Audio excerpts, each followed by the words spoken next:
Selamat pagi anak ibu semuanya. Hari ini kita akan belajar biologi bersama Ibu Bunga. Materi kita adalah reproduksi bakteri. Reproduksi bakteri terjadi melalui dua cara. Yang pertama secara vegetatif, yang kedua secara generatif. Vegetatif itu berarti aseksual. Artinya dia melakukan pembelahan dengan cara biner, ya. Pembelahan secara biner itu artinya pembelahan secara langsung satu menjadi dua, dan ini disebut amitosis. Kenapa amitosis? Karena tidak ada tahapan-tahapan seperti pada mitosis, ya. Misalnya profase, metafase, anafase, dan telofase tidak ada, ya. Jadi langsung satu menjadi dua. Yang kedua, secara generatif atau seksual melalui rekombinasi gen antar sel bakteri yang berbeda. Nah, cara kedua ini, secara seksual ini, secara generatif ini, dia ada tiga cara. Yang pertama konjugasi, yang kedua transduksi, dan yang ketiga transformasi.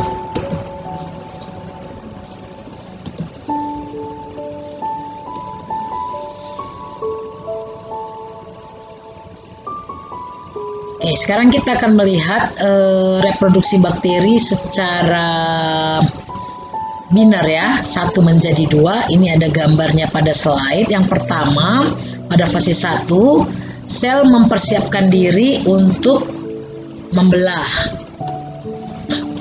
Yang kedua, kromosom memulai duplikasi kromosom. Fase ketiga, tumbuhnya sekat akan diikuti oleh dinding melintang dan pembelahan sitoplasma makin jelas, dan masing-masing sekat sudah mempunyai kromosom. Fase keempat yaitu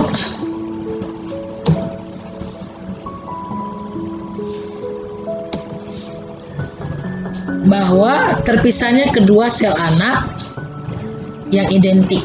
Ada bakteri yang segera berpisah dan terlepas. Sebaliknya, ada pula bakteri yang tetap bergandengan setelah pembelahan.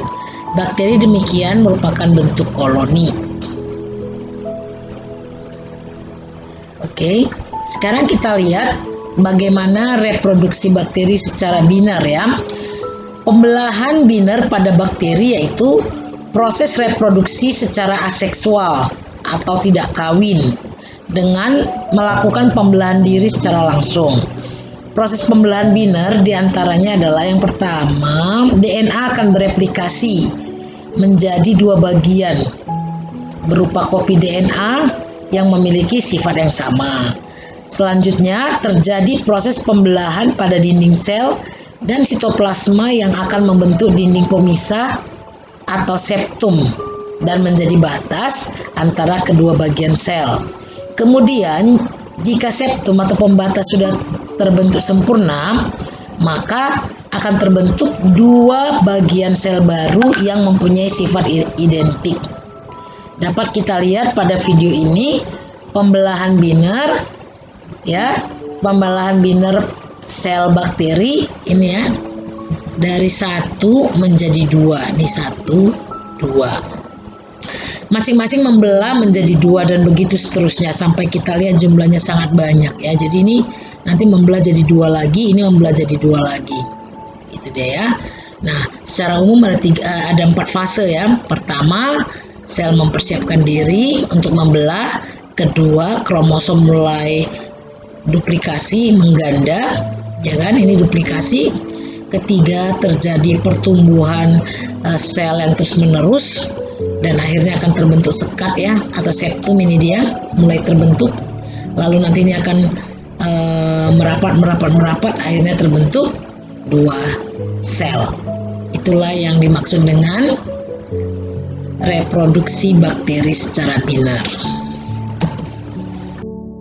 Baiklah anak ibu, kita akan mempelajari reproduksi bakteri secara aseksual, yaitu konjugasi, di mana sel donor atau pemberi akan membentuk pili yang berperan sebagai saluran konjugasi. Sel donor akan membentuk plasmid yang akan ditransfer ke sel resipien. Plasmid itu sendiri adalah sebagai pembawa gen yang akan disisipkan pada bakteri. Nah, Coba kita lihat langsung dari gambar ya. Ini kita lihat ada dua bakteri, satu sebagai pendonor, satu sebagai resipien. Pendonor berarti pemberi dan resipien adalah sebagai penerima. Ini adalah plasmid ya. Plasmid itu tadi sebagai pembawa gen ya, yang akan disisipkan kepada bakteri si penerima. Nah, di gambar kedua, tahap kedua ini kita lihat bahwa ada pili yang terhubung dan akan menempel ke sel resipien sehingga membentuk jembatan yang akan digunakan saat mentransfer DNA. Jadi DNA dari si pendonor akan masuk ke bakteri ini melalui jembatan ini. Nah, tahap ketiga adalah untaian DNA yang ditransfer mulai memasuki sitoplasma sel resipien. Untaian DNA tersebut juga dapat mengkodekan gen yang membawa sifat bakteri ke bakteri lain. Nah, ini kita lihat ya. Jadi untaian DNA-nya ditransfer memasuki sitoplasma si bakteri penerima. Nah, itu akan mengkodekan gen yang membawa sifat bakteri yang ini ya, si pendonor, ke bakteri si penerima. Nah, tahap keempat adalah sel donor dan sel resipien sama-sama mengandung DNA tunggal dan sama-sama mensintesis DNA, lalu akan membentuk plasmid. Jadi di bakteri donor ada plasmid, di bakteri si penerima juga ada plasmid. Kemudian bakteri si penerima ini akan membentuk pili juga, sehingga kedua sel akan terpisah dan akan memulai konjugasi kembali. Nah, ini dapat lagi nanti melakukan konjugasi terhadap bakteri lain. Nah, ini juga dapat melakukan konjugasi lagi kepada bakteri yang lain. Begitulah reproduksi secara konjugasi. Kita lanjutkan lagi reproduksi berikutnya. Transduksi adalah proses pemindahan materi genetik yang terjadi ketika bakteri mendapatkan DNA dari virus bakteriofag yang menginfeksinya. Transduksi terbagi menjadi dua siklus, yaitu siklus litik dan siklus lisogenik. Pada siklus litik, virus akan menempel pada reseptor sel bakteri dan menginfeksikan DNA ke dalam sel. Kemudian DNA virus akan menghentikan sintesis molekul bakteri dan mengambil alih metabolisme bakteri. Selanjutnya, virus akan membentuk struktur tubuhnya di dalam sel. Setelah terbentuk, virus akan mengeluarkan enzim lisozim untuk menghancurkan dinding sel bakteri. Pada siklus lisogenik, DNA virus akan membawa sel bakteri dan membentuk profag dan ikut bereplikasi bersama DNA bakteri.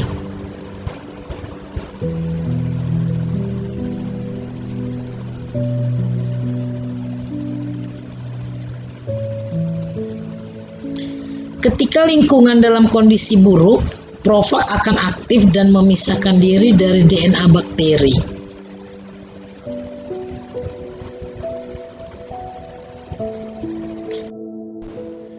Baiklah, Ibu akan melanjutkan materi kita. Jika kondisi lingkungan kurang menguntungkan bagi bakteri, maka bakteri dapat bereproduksi dengan cara lain, yaitu yang pertama fragmentasi, kedua tunas atau budding, dan ketiga membentuk endospora. Fragmentasi artinya bakteri akan membentuk potongan-potongan DNA dan protoplasma sel bakteri. Lalu potongan-potongan itu dapat tumbuh dengan sendirinya membentuk bakteri dengan sempurna. Yang kedua, tunas atau budding. Bakteri dapat membentuk tonjolan dari tubuhnya yang disebut dengan tunas. Nah, sel induk bakteri akan membuat kopi DNA yang akan diberikan kepada tunas. Kopi DNA itu akan ditransfer ke dalam tubuh tunas yang masih melekat pada tubuh induk. Tunas ini semakin besar dan ia akan memisahkan diri dari tubuh induk. Itu bisa kita ibaratkan seperti tanaman pisang ya. Nah, tanaman pisang kalau sudah tua, maka di sebelahnya akan terbentuk tunas, ya, budding. Nanti tunas ini akan tumbuh juga terus sampai dia menjadi seperti induknya. Begitu juga lah bakteri ini. Yang ketiga adalah endospora. Endospora artinya bahwa bakteri akan mengcopy DNA dan lalu membungkusnya dengan dinding yang sangat kuat. Endospora di dalam tubuh induk sel bakteri. Bila cuaca buruk, induk bakteri mati, endospora akan lepas. Lalu dinding endospora ini tahan panas sehingga dia juga tahan terhadap kondisi yang ekstrim. Sehingga kalau lingkungan kembali normal, maka endospora inilah yang akan menetas atau membentuk bakteri yang baru. Baiklah anak ibu, materi kita pada pagi hari ini sudah selesai. Semoga apa yang ibu sampaikan dapat dimengerti oleh anak didik kami sekalian. Jika ada yang mau bertanya, silakan mengkomen di YouTube atau di WA, dan ibu menunggu pertanyaan dari kalian dan akan menjawab dengan senang hati. Oke, sampai jumpa pada pertemuan berikutnya. Salam sehat dan tetap semangat.